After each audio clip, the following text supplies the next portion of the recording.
मां अज सफ़र ते थो वञा मिल मोहम्मद अण ॾिठे मां अज सफ़र ते थो वञा बस कयो ही बार पंहिंजा सूर सिर ते थो वञा बस कयो ही बार पंहिंजा सूर सिर ते थो वञा मिल मोहम्मद अण ॾिठे मां अज सफ़र ते थो वञा केर मूंसां अॻु भरो थे मिट छॾे सभु मोटी आया केर मूंसां अॻु भरो थे मिट छॾे सभु मोटी आया घर घड़ीअ जो हित छॾे मां असुल घर ॾे थो वञा घर घड़ीअ जो हित छॾे मां असुल घर ॾे थो वञा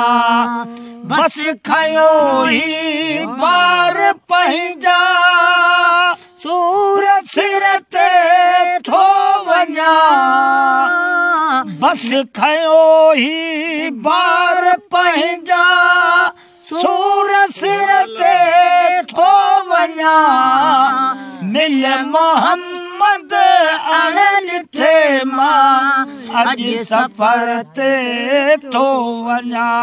हित हितों जी ॻाल्हि नाहे कीअं समझा ॿोली ॾिया हित हितों जी ॻाल्हि नाहे कीअं समझा ॿोली ॾिया ज़ात नालो नेठ पुछंदा अहिड़े दर ते थो वञा ज़ात नालो नेठ पुछंदा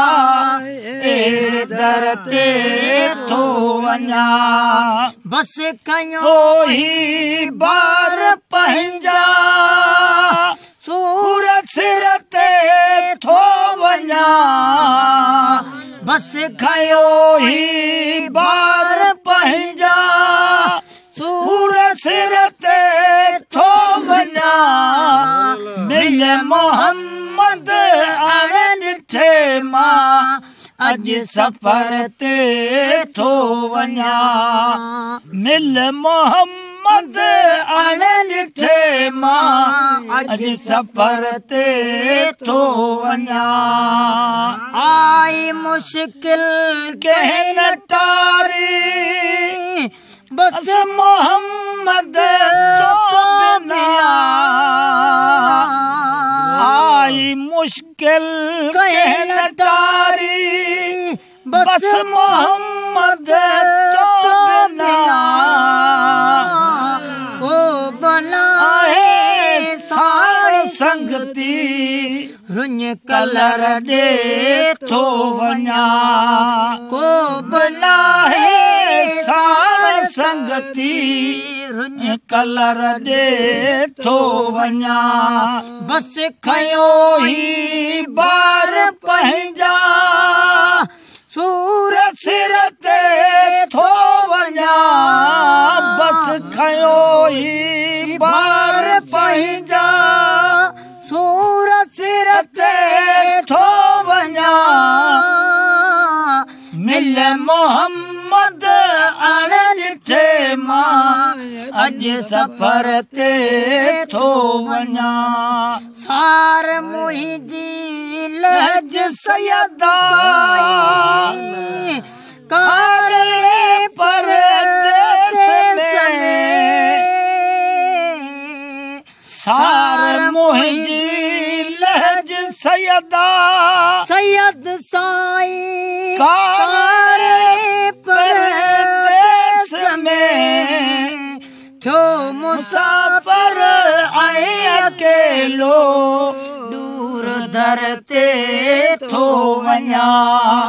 थियो मुसाफ़िर ऐं अकेलो दूर दर ते थो वञा बस खयो ही बार पंहिंजा सूर सिर ते थो वञा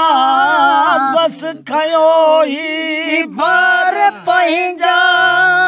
सूर सिर ते थो वञा मिल मोहम्मद ॾिठे मां अॼु सफ़र ते थो वञा शाम तुंहिंजी ऐं सयोरा हीअ ग़ुलामी लभी आहे शाम तुंहिंजी ऐं सगोरा हीअ ग़ुलामी लभी आहे कोन वरदुस क़यामत ताईं अहिड़े दर ते थो वञा कोन वरदुस क़यामत ताईं अहिड़े दर ते थो वञा बस खयो ही बार पंहिंजा सूर सिर ते थो वञा बस खयो ही बार पंहिंजा सूर सिर ते थो वञा मिल मोहम्मद ॾिठे मां अॼु सफ़र ते थो वञा।